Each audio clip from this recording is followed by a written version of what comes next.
Andy, let's start at the beginning at an opening fixture, mouth-watering opening fixture. How are you feeling going into that one? Well, it's special, isn't it? Always playing in Paris is always that way. To start the competition off on a Thursday night, it seems a bit strange, doesn't it? But it's exciting. It's still the same.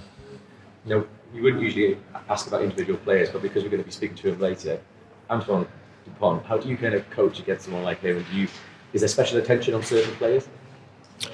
Well, you always have to be wary of individual talent, that's for sure, because that talent is what makes good teams tick. But at the same time, there's obviously traits of how you go after nullifying good players, and that tends to be a team effort. And obviously, rightly so, everyone is talking Anton up to be the best player in the world at this moment in time, and you tend to agree with that. So we know that we've got a big job in our hands to try and contain him.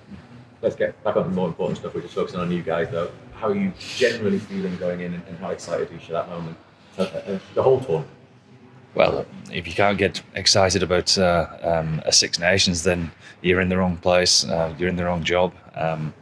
To me, every single time I'm fortunate enough to be involved in a Six Nations championship, the energy, the excitement, because you understand just what it means to the teams that are playing, the countries, the rivalries, all of that. I think it's something special that we've got with the Six Nations over here in the Northern Hemisphere, and we're privileged to be part of it. And it's kicking off, the Six Nations kicking off a pretty incredible year for rugby this year with the Nations Championship, etc. So, it's a hell of a starting point. And what's it like to be involved in a year that's growing so rapidly, I guess?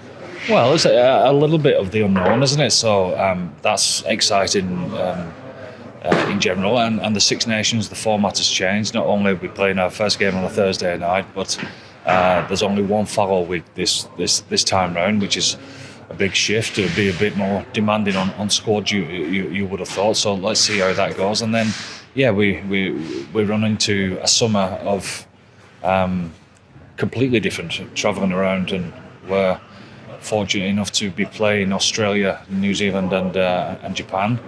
And then it all accumulates in a final there at Twickenham in the autumn. So a long old season ahead, but an exciting one.